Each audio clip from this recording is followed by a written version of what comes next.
आप यहां पे जो कार्यक्रम चला रहे हैं, डिप्लोमा का कार्यक्रम चला रहे हैं, 20 के आप 2 बैच चाहते हैं, समस्या उसकी नहीं है, सरकार उसको देगी, उसमें सरकार का पूरा सहयोग मिलेगा। और मैंने तो इनको भी कहा है अपर मुख्य सचिव से कि आप किराए पे क्यों लेते हैं, भारतीय हिंदू नाट्य अकादमी को ही छात्रावास बना करके दीजिए, उनको हैंड ओवर कर दीजिए, वो अपना चलाएं, अकादमी के अंदर उसको चलाएं।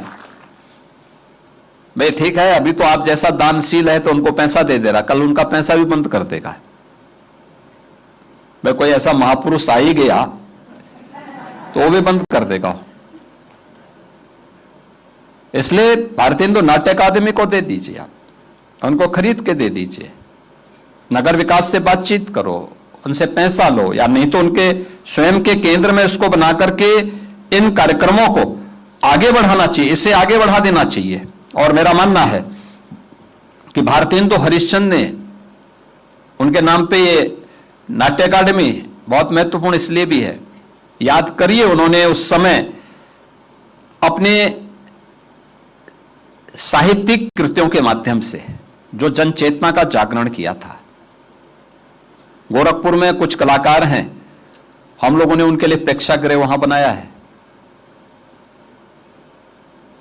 वहां के कलाकार लगातार 1975 से वे भी एक बरगद के पेड़ के नीचे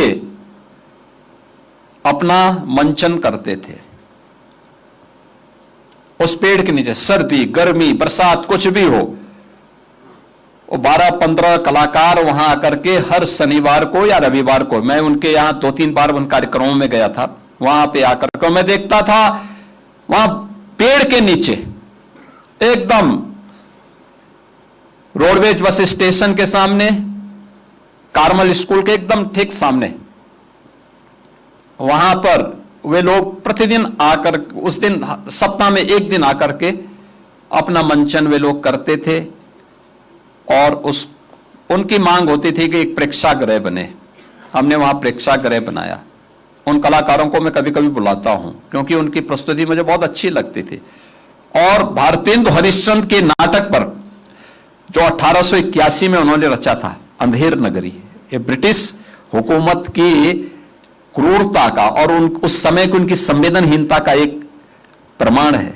याद करिए कि सांस्कृतिक पुनर्जागरण और राष्ट्रीय चेतना को मजबूती बनाने के लिए जो कार्य उस समय उन्होंने कहा था, 1875 में, इससे पहले भारत दुर्दशा पर भी उन्होंने एक नाटक लिखा था।